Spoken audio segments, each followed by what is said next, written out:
Les matins de France Culture, Guillaume Erner. Sommes-nous à la veille d'un grand remplacement technologique? C'est ce que nous allons voir avec nos deux invités. Tout d'abord, Daniel Susskind en duplex à Londres. Bonjour Daniel Susskind.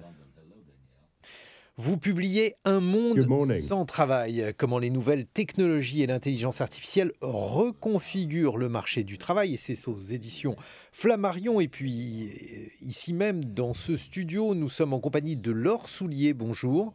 Bonjour Guillaume.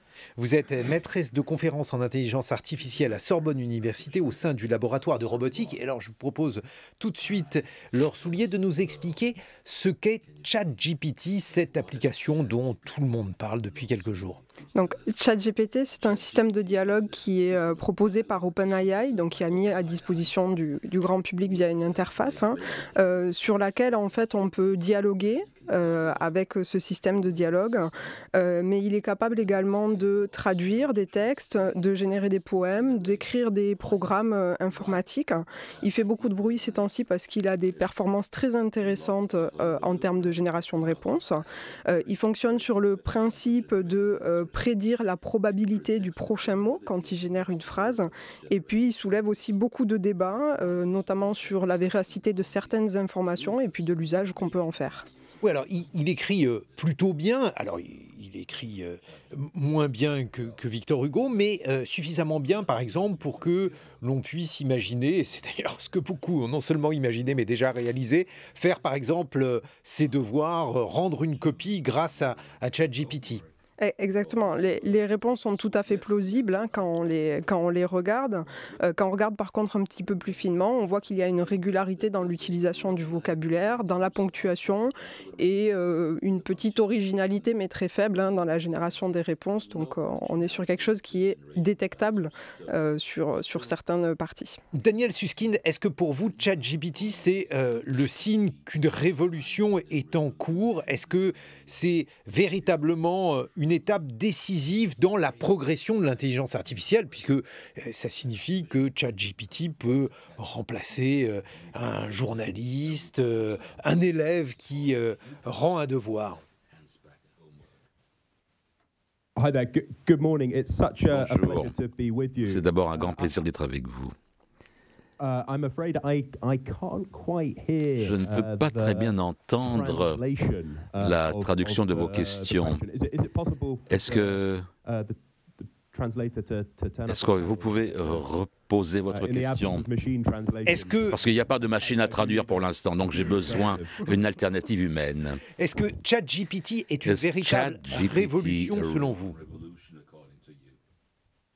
Ah, terrific. There we go. Tout à fait. Ce qui est fascinant au sujet de ChatGPT, c'est que ça récupère les tâches dont on pensait jusqu'à présent que seuls les humains pouvaient les accomplir. Beaucoup de gens sont à l'aise avec l'idée que la technologie peut s'occuper des tâches routinières, celles que l'on trouve simples. Mais ce qui est fascinant au sujet de ChatGPT, c'est que ça prend des tâches qui nécessitent de la créativité ou du jugement. Par exemple, écrire des contrats juridiques ou raconter des histoires qui font rigoler. Jusqu'à présent, on pensait que ce genre de tâches, c'était le domaine unique des êtres humains. Et pourtant, c'était faux. Est-ce que ça signifie aussi, puisque dans votre livre, Daniel Susskind, Un monde sans travail, vous faites un distinguo important entre ce qui relève du routinier et qui est fait depuis longtemps par des machines et ce qui relève du non-routinier et qui, jusqu'à présent, ne pouvait pas l'être. ChatGPT peut faire des choses non routinières. Est-ce que c'est cela, la révolution que vous évoquez?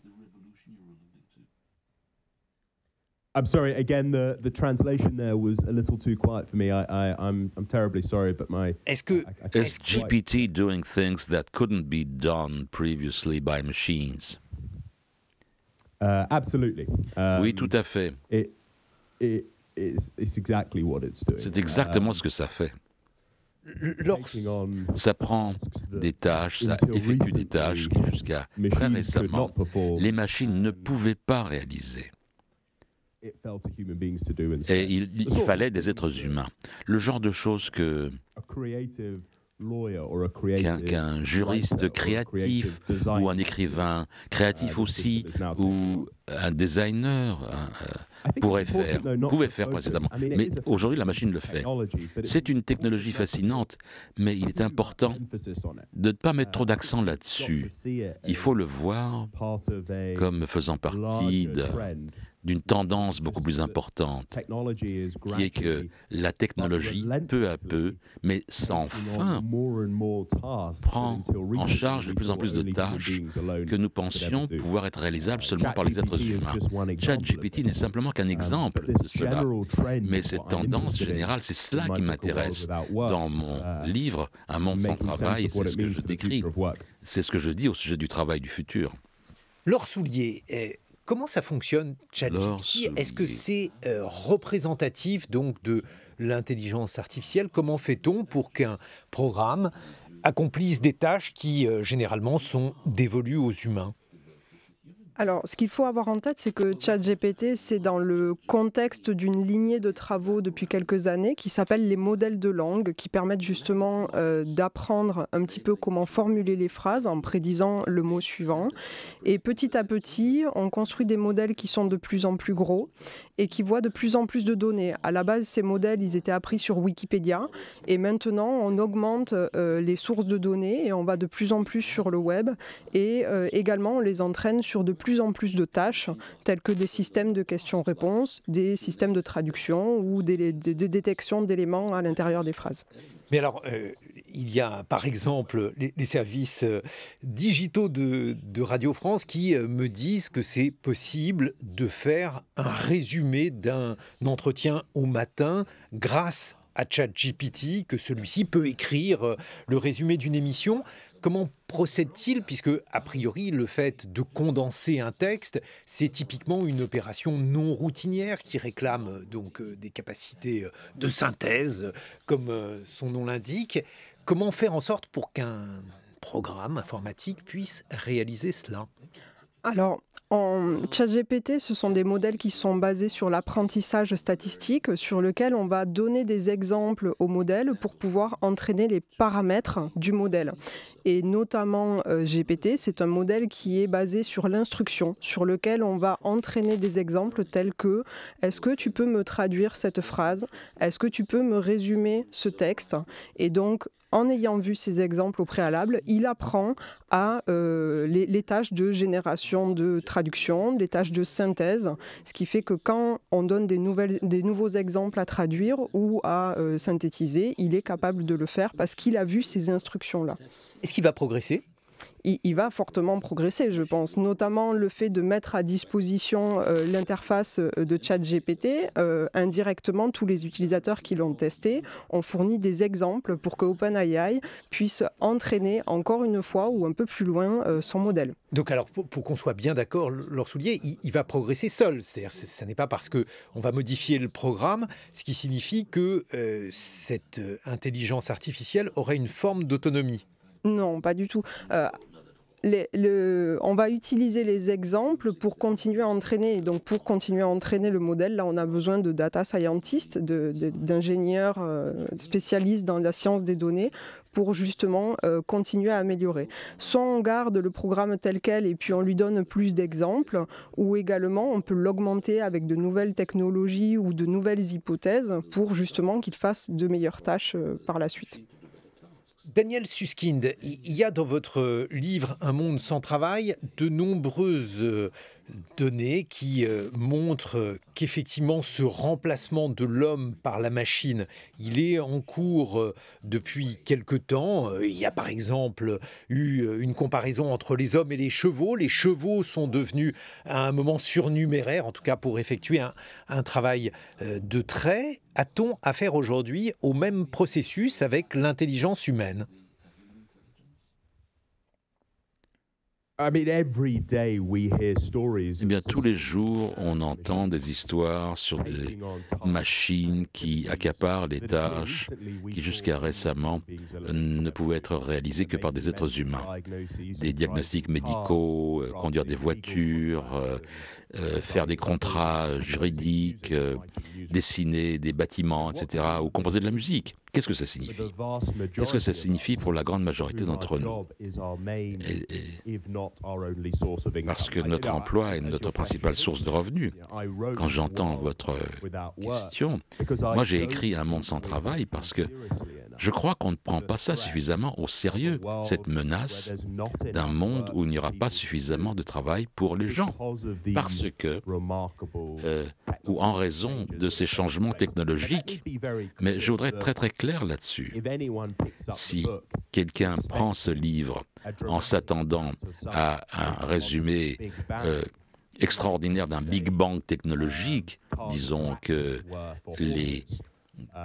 par exemple, le changement de même nature que les voitures et les tracteurs étaient pour les chevaux, eh bien non, là ils vont être déçus parce que je ne pense pas que ça va se produire aux êtres humains dans un avenir proche.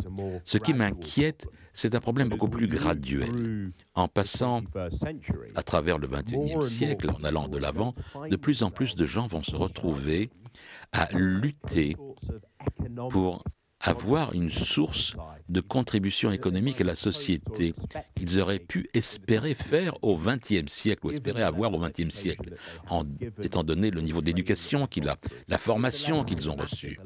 C'est moins cinématique, c'est moins dramatique, mais pour ceux affectés, il y aura moins de conséquences en fait. Bon, mais je vais reprendre cette distinction que vous faites, Daniel Susskind, entre travail routinier et travail non routinier. Vous passez un certain temps dans votre livre sur les programmes qui sont destinés à jouer aux échecs ou au Go. Et vous prenez l'exemple pour le jeu de Go d'AlphaGo qui a inventé des coups qui n'étaient généralement pas utilisés par les humains. Et donc, en quelque sorte, AlphaGo, ce programme, a perfectionné le jeu de Go. Mais ce que l'on pourrait vous rétorquer, c'est qu'AlphaGo, même si ce programme est extrêmement inventif et très puissant pour jouer au Go, est extrêmement spécialisé, puisqu'il ne peut servir qu'au jeu de Go. Et donc, dans ce contexte-là, il est très routinier.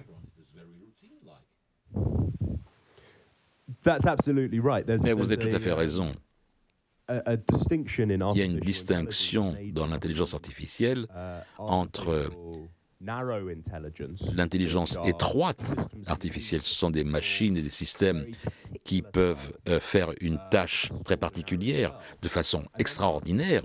Et il y a des systèmes qui sont connus sous le nom de l'intelligence artificielle générale, qui peuvent à ce moment-là faire un nombre étendu de tâches. Et vous avez parfaitement raison. AlphaGo est un très excellent exemple de l'autre intelligence, c'est la précédente. Cette machine peut très bien jouer au Go, merveilleusement. Elle a réinventé la façon de jouer au Go qu'avaient les êtres humains. Mais si vous demandiez à AlphaGo de faire quelque chose d'autre, de faire une autre tâche, elle va lutter. Mais c'est une des choses qui est tellement intéressante au sujet de ChatGPT, dont on parlait précédemment. Parce que cette machine est moins étroite dans ses capacités que AlphaGo. Cette machine peut faire une gamme de tâches cognitives beaucoup plus vaste. Et en dépit de tout l'intérêt qu'on a au cours de ces dernières semaines, on a à peine exploré les applications que l'on pourrait utiliser. Et ce changement, ce passage de technologie étroite, de ce qui est capable l'intelligence artificielle jusqu'à présent à l'intelligence artificielle générale, c'est ce qui est enthousiasmant. Et en fait, c'est un petit peu inquiétant sur ces changements en cours. Qu'est-ce que vous en pensez, Laure Soulier, vous qui êtes maîtresse de conférences en intelligence artificielle? La question de savoir si ChatGPT est une IA forte se pose, mais en fait, si on essaye de regarder comment ça fonctionne, comme je l'ai dit tout à l'heure, elle fonctionne sur le principe de prédire la probabilité du prochain mot. elle n'est pas branchée à des sources de connaissances en direct. Je veux dire, tout ce qu'elle génère, c'est juste la probabilité du prochain mot et pas forcément ce qu'elle va retrouver dans des documents qu'elle va vous restituer. Il y a également toute cette régularité de vocabulaire, de ponctuation. Et ce qui est intéressant, donc, c'est que Jeffrey Hinton, il a dit, en parlant des modèles de langue qui sont la base de ChatGPT, qu'en fait, même s'ils arrivaient à faire un certain nombre de tâches, c'est qu'en fait, c'était une toute petite partie du cerveau qui était en gros recopiée par ces modèles, et donc qui est un premier pas peut-être vers l'IA forte, mais en mon sens, on n'y est pas encore. Vous voulez dire que ChatGPT est plus bête qu'on ne le croit ? Plus bête, disons que déjà, elle ne réfléchit pas comme un être humain, tout simplement. Il n'y a pas le même raisonnement, il n'y a pas forcément les mêmes connaissances. Elle a vu Wikipédia, elle a vu des pages web, mais la seule chose qu'elle fait, c'est prédire la probabilité du prochain mot, sans forcément avoir un raisonnement derrière. Et on le voit bien quand on teste un petit peu sur l'interface de ChatGPT, on voit qu'il peut y avoir des erreurs à l'intérieur des réponses, même si elles sont plausibles, bien structurées, et qu'un néophyte sur un sujet peut se faire avoir, tout simplement parce qu'elle génère. Mais quand on connaît le domaine de façon plus précise, on voit qu'il y a des erreurs, des incertitudes. Des fois, elle écrit des équations, elle inverse les paramètres ou l'ordre des paramètres dans l'équation, et en fait, elle est en train de restituer des informations qui peuvent être fausses. Donc, il est nécessaire justement d'avoir ce recul et cet esprit critique quand on utilise ce genre de modèle, ça c'est clair. Et alors, l'autre différence, c'est que ChatGPT ne ment pas. Donc, lorsque l'application ne sait pas, elle dit « je ne sais pas », alors que les humains peuvent broder. On en reparle dans quelques instants. Laure Soulier, je rappelle que vous êtes maîtresse de conférences en intelligence artificielle à Sorbonne Université. Daniel Susskind, Un monde sans travail, votre livre publié aux éditions Flammarion, et vous êtes évidemment traduit ici même par Maître Zlotowski, puisque ChatGPT ne fait pas encore d'interprétariat. Il est 8h sur France Culture. 7h, 9h. Les matins de France Culture, Guillaume Erner. Et l'on parle de l'intelligence artificielle et de sa capacité à remplacer les humains en compagnie de l'économiste Daniel Susskind. Il publie Un monde sans travail aux éditions Flammarion et il est en duplex avec nous depuis Londres. Ici même dans ce studio, Laure Soulier, maîtresse de conférences en intelligence artificielle à Sorbonne Université au sein du laboratoire de robotique. Si nous avons décidé de consacrer ces matins à l'intelligence artificielle, c'est notamment en raison de ChatGPT, une application dont beaucoup de monde parle. Laure Soulier, il y a évidemment un sport national qui consiste aujourd'hui à voir comment on peut tromper ChatGPT, comment faire en sorte que ce programme n'ait pas de réponse aux questions qu'on lui pose. Et notamment, il y a quelque chose de clair, c'est que ChatGPT ne connaît pas l'actualité récente. Comment cela se fait-il que ChatGPT n'ait une connaissance que sur une actualité passée de quelques semaines ? C'est un modèle qu'on entraîne sur des données, donc par apprentissage par l'exemple, comme j'expliquais tout à l'heure. Et donc du coup, quand il a été entraîné, ont été considérées les données du web à un instant T. Et donc maintenant, on utilise ce modèle qui a été entraîné sur ces données. Et forcément, si dans quelques jours, il y a des actualités majeures qui sont en rupture avec ce qu'on connaît déjà, ChatGPT aura du mal à répondre à ces problématiques-là. Pourquoi ne pas l'entraîner en permanence ? Parce que tout simplement, à l'heure actuelle, ça peut être coûteux et puis il manque pas grand-chose pour qu'on y arrive, je pense. Mais il faut avoir ce qu'on appelle de l'apprentissage en continu. Ça demande une certaine technicité. Il y a beaucoup de recherches qui se développent sur ce domaine-là. On va y arriver, je pense, d'ici quelques années. Ce qu'il faut voir aussi, c'est que peut-être que ce qu'il faut faire, c'est peut-être changer un petit peu le mode de fonctionnement du modèle. Plutôt que de se dire tout simplement, il est fait pour générer le prochain mot, avec une certaine probabilité, on pourrait tout simplement construire un système en amont qu'on appelle un système de recherche d'informations qui lui n'a pas forcément besoin d'être entraîné de la même façon et qui va permettre de fournir à ChatGPT en entrée des nouvelles données. Et là, c'est justement une des idées qui émergent dans les GAFAM, les grosses entreprises, où l'idée c'est peut-être de brancher ce ChatGPT avec un moteur de recherche. Donc on n'y est peut-être pas très loin.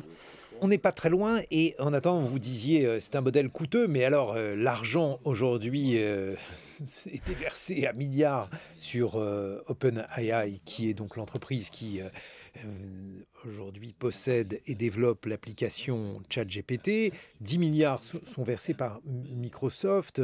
Ce sont des sommes inouïes, y compris d'ailleurs dans le secteur des hautes technologies. Ça complique encore les choses pour vous, chercheurs, j'imagine. Alors forcément, on ne va pas jouer dans la même cour, comme on dit, hein, on n'a pas forcément les mêmes moyens. Ces modèles, ils demandent des ressources de calcul qui sont quand même assez importantes pour entraîner ces modèles. Il y a des initiatives au niveau national pour construire des clusters de calcul. Donc on a l'exemple de Jean Zé que nous pouvons utiliser, qui nous permet aussi d'entraîner ces modèles. Après, en tant que chercheur, est-ce qu'il faut qu'on essaye de se positionner face à ces gros modèles de langue produits par les GAFAM, ou est-ce qu'il faut qu'on innove sur d'autres domaines un petit peu de niche pour justement rajouter de la valeur ajoutée à ces modèles de langue? Je pense qu'il faut peut-être plus se positionner sur cette partie-là ou jouer un petit peu sur les deux tableaux. En tout cas, ces investissements mirifiques, Daniel Susskind, sont à la hauteur de ce que le milieu économique attend de l'intelligence artificielle. A-t-il raison d'investir autant? Parce que s'il a raison d'investir autant, on a du souci à se faire. Et pourtant, on voit que les choses ne sont pas aussi simples que ça. Par exemple, la conduite autonome, eh bien, c'est quelque chose qui fonctionne dans certaines circonstances, mais l'idée de supprimer des conducteurs est aujourd'hui une idée un peu mise entre parenthèses. Qu'en pensez-vous?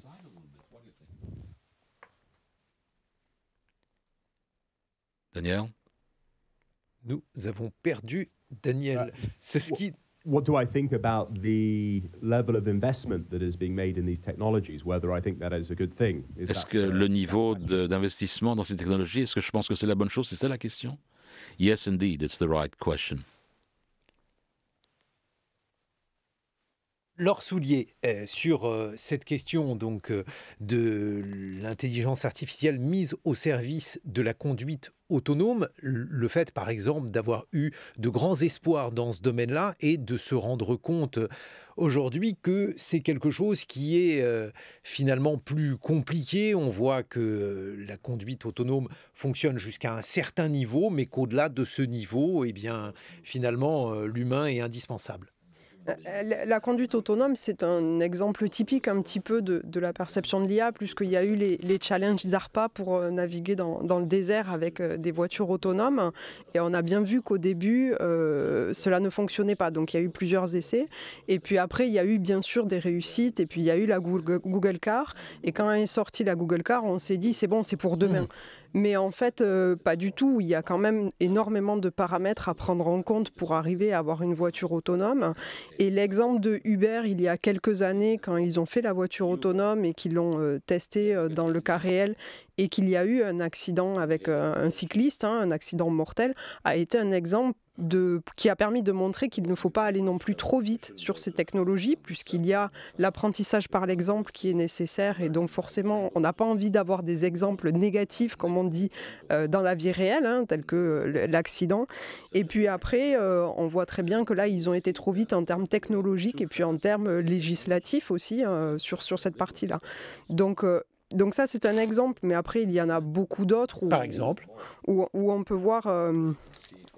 voir l'évolution et l'investissement. Les systèmes de traduction, c'est un petit peu la même chose. On voit maintenant qu'ils fonctionnent très très bien, qu'ils sont très performants. Il y a eu des échecs sur cette partie-là avec les premiers hivers de l'IA dans les années 50 au moment de la guerre froide, et on voit que l'évolution maintenant, grâce à ces avancées technologiques, surtout sur les modèles basés sur les réseaux de neurones, où on voit qu'on a des performances très intéressantes et qui génèrent justement ces nombreux investissements. Mais alors, justement, expliquez-nous, Laure Soulier, parce qu'il y a donc des opérations sur lesquelles l'IA est très performante, par exemple, effectivement, la traduction, mais il y en a d'autres. Si je reprends l'exemple de la conduite autonome, un conducteur a un certain nombre d'indications sur ce qui se passe autour de lui qu'un programme n'a pas. Par exemple, en fonction du visage du piéton qui va traverser ou pas, de la manière dont il se comporte, vous pouvez essayer d'inférer, en espérant ne pas vous tromper, si cette personne va traverser ou pas, et dès lors adapter votre conduite. Ça, c'est un exemple de ce qu'une voiture autonome ne peut aujourd'hui pas faire, sauf erreur de ma part. toutes ces caractéristiques-là, finalement, elles manquent et on voit mal comment elles pourraient être intégrées par une voiture autonome. Alors sur les voitures autonomes, la chose compliquée, c'est qu'il y a des facteurs exogènes. Quand on veut traduire une phrase sur un système de traduction, on a la phrase en entrée, on attend la phrase en sortie. Sur une voiture autonome, il y a des facteurs exogènes tels que des piétons sur le bord de la route, un ballon qui va passer devant la voiture et un enfant qui court derrière, par exemple. Et toute la difficulté, justement, c'est d'arriver à prendre en compte ces facteurs exogènes. Alors comment on peut faire? Il y a plusieurs approches. Soit on essaye d'avoir plus d'exemples pour permettre à la machine d'avoir une distinction de tous les cas critiques qui peuvent arriver, mais c'est quelque chose de très compliqué, d'être exhaustif et également de tester ces modèles en usage réel. On peut aussi construire ce qu'on appelle des bases de connaissances ou introduire des contraintes définies par des experts de domaine. Et là également, être exhaustif sur ce point-là, ça peut être compliqué. Et donc l'idée peut-être, ce qui se dessine, ce qu'on voit dans le domaine en laboratoire du moins, c'est d'essayer de construire des modèles hybrides où on mélange l'apprentissage par l'exemple avec l'intégration de contraintes ou de ressources externes dans les modèles.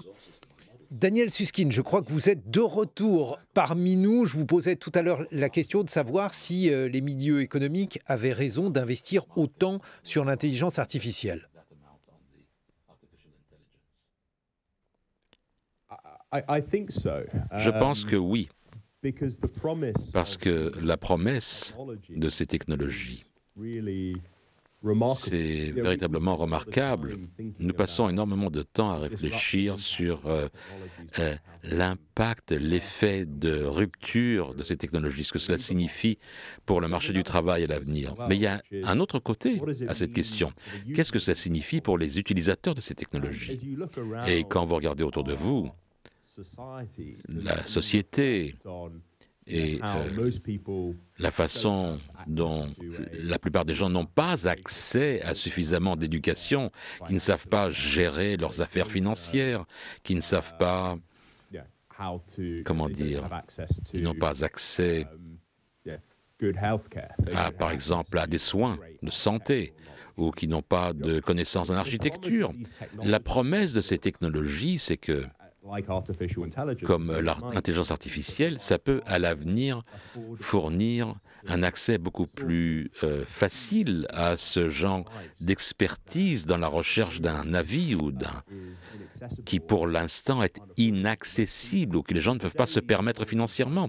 Donc ces technologies pourront être utilisées pour des buts assez étroits, mais la promesse de pouvoir les utiliser pour résoudre des problèmes importants à l'avenir, c'est important de ne pas oublier cette partie-là de l'affaire, pas simplement la part de rupture en termes de ce que ça signifie pour l'avenir du travail. Mais jusqu'ici, en tout cas, Daniel Susskind, toutes les innovations qui ont été apportées, notamment par l'informatique, ont permis des gains de productivité, en tout cas en théorie. Ces gains de productivité, ils ont permis de créer de nouveaux emplois dans d'autres domaines, de développer des filières. Pourquoi cela se gripperait-il avec l'intelligence artificielle ?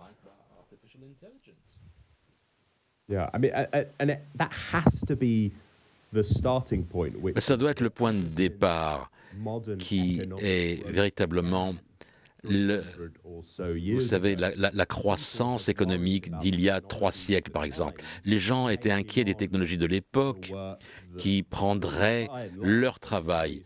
Et ces inquiétudes étaient déplacées ou mal placées. Vous savez, l'angoisse de l'automatisation, c'était quelque chose qu'on a eu à tort. Il y a toujours eu quelque chose à faire. Mais quand il n'y avait pas de travail, ce n'est pas à cause des nouvelles technologies.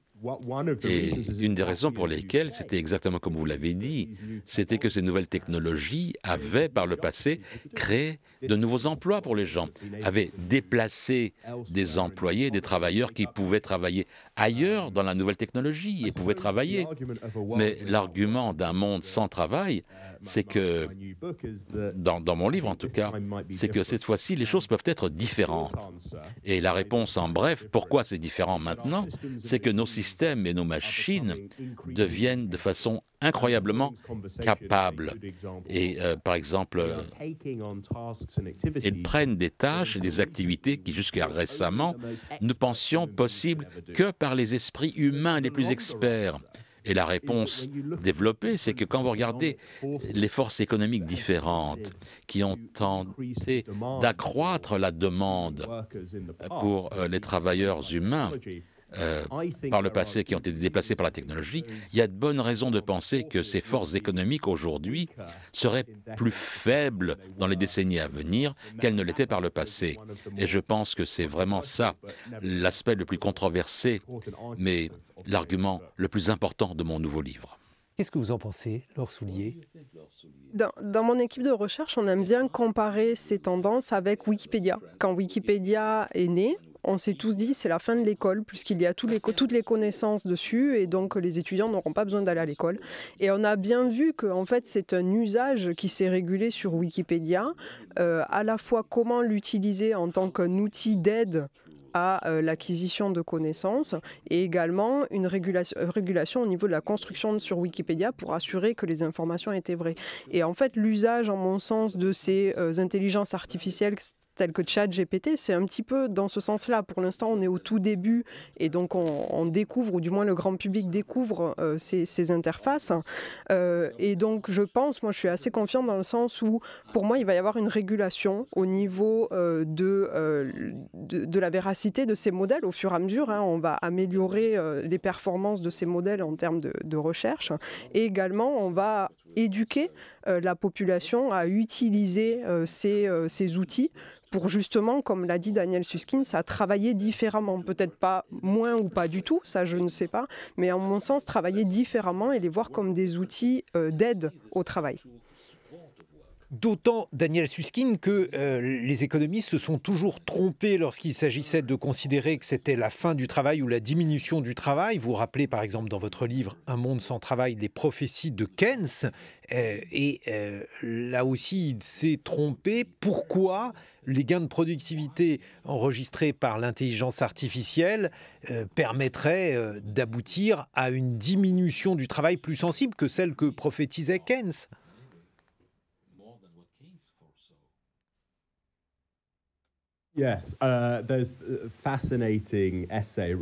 Oui, il y a cet essai fascinant écrit par Keynes au début du XXe siècle où il avait prédit que les progrès technologiques en moins de 100 ans amèneraient à des semaines de travail de 15 heures. Et comme nous le savons tous, nous ne sommes certainement pas aujourd'hui à 15 heures par semaine. On travaille beaucoup plus dur que ça. Ce qui est intéressant, c'est que si vous regardez les tendances à travers le monde, dans le nombre d'heures que les gens travaillent par semaine, eh bien, la tendance est à la réduction, bien plus lentement que prévu. Mais de façon statique ou continue, on va dans cette direction de diminution des heures de travail. Mais il est parfois important de ne pas être trop pris dans ces discussions sur le fait de savoir s'il y aura ou pas suffisamment d'emplois pour les gens et mettre un point final, ce que j'appelle le chômage technologique structurel. Quand il n'y aura pas suffisamment de travail et que tout le monde sera assis en rond en train de jouer, par exemple. Je crois que ce qui est beaucoup plus problématique, et le problème auquel on doit faire face aujourd'hui, c'est qu'il y a beaucoup d'emplois pour les gens, mais pour diverses raisons, les gens ne sont pas capables d'assurer ces travaux. Le problème, ce n'est pas le chômage technologique. C'est un chômage frictionnel. Il y a diverses frictions, différentes façons dont le marché du travail ne fonctionne pas correctement, qui empêchent les gens de prendre les emplois disponibles. Un des exemples, c'est que les gens n'ont pas les bonnes capacités, les bonnes compétences pour assurer ces travaux. Mais ce n'est pas la seule raison. Une autre raison, c'est que les gens ne vivent pas au même endroit où les nouveaux emplois sont créés. Par exemple, exemple, il peut y avoir aussi une désynchronisation entre les lieux, pas simplement une désynchronisation entre les compétences et les capacités. Et je parle aussi d'autres frictions, d'autres phénomènes structurels aussi, que je décris dans mon livre d'ailleurs. Et l'on voit aussi leur souligner qu'il y a des limites. Alors là aussi, je vous pose la question, puisque vous êtes spécialiste en intelligence artificielle, il y a un certain nombre de choses qu'une machine a du mal à faire, ressentir une émotion. Par exemple, on se souvient, il y a une scène célèbre dans Blade Runner où c'est ainsi qu'on réussit à distinguer un répliquant, un robot d'un être humain. Est-ce que les émotions sont aujourd'hui des états que les machines peuvent connaître? Est-ce que l'on a la possibilité d'avoir une conscience de soi pour une machine? Il y a des travaux justement sur la détection des émotions, alors, notamment au travers des visages ou au travers de la parole.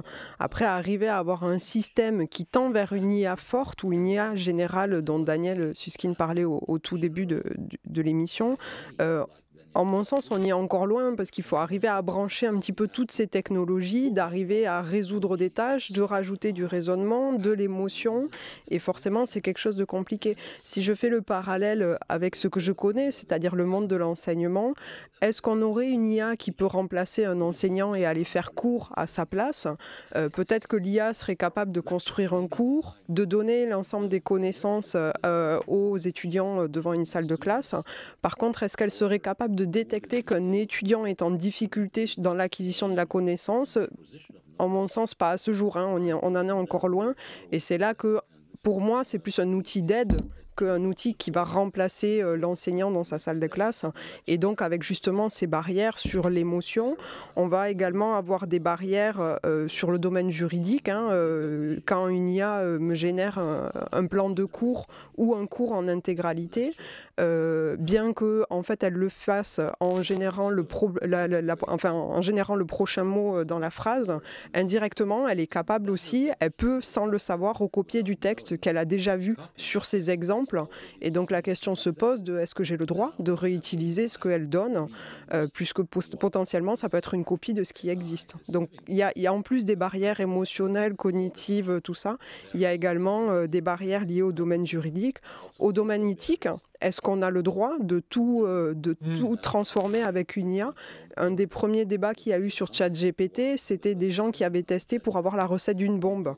Et donc ChatGPT donnait la recette de comment réaliser une bombe. Et bon, maintenant ça a été résolu, ils ont mis peut-être un petit filtre à ce niveau-là. Mais voilà, la question se pose sur est-ce qu'on a le droit de tout transformer en IA. Donc ça, c'est des problèmes éthiques. Daniel Susskind, en conclusion, qu'est-ce que les humains peuvent imaginer comme parade face aux robots dotés d'intelligence artificielle?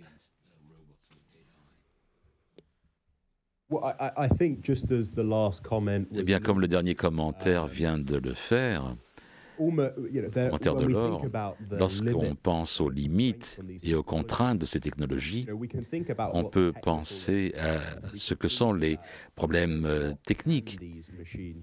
Que peuvent faire ces machines et que ne peuvent-elles pas faire?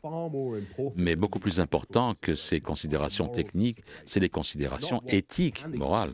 Pas simplement ce que peuvent faire ces machines, mais ce qu'elles devraient faire. Et il y a déjà des systèmes, par exemple, dans les systèmes juridiques américains, qui informent, par exemple, des mises en liberté conditionnelles.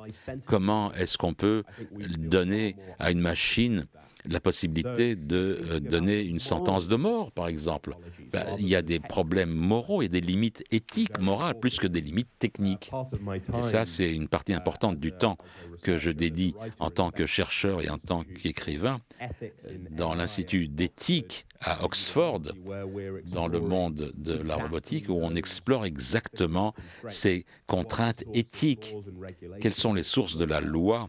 Comment devrait-elle être écrite pour pouvoir limiter ces technologies d'un point de vue moral, éthique?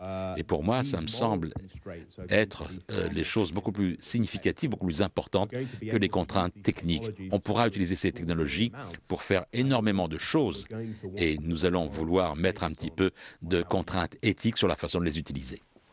Merci beaucoup Daniel Susskind. Un monde sans travail, c'est l'ouvrage que vous publiez aux éditions Flammarion. Vous étiez traduit ici même par Maître Zlotowski. Merci Laure Soulier, maîtresse de conférence en intelligence artificielle à Sorbonne Université au sein du laboratoire de robotique. Merci. Dans quelques instants, on se retrouve pour le point sur l'actualité, le 8h45 de France Culture.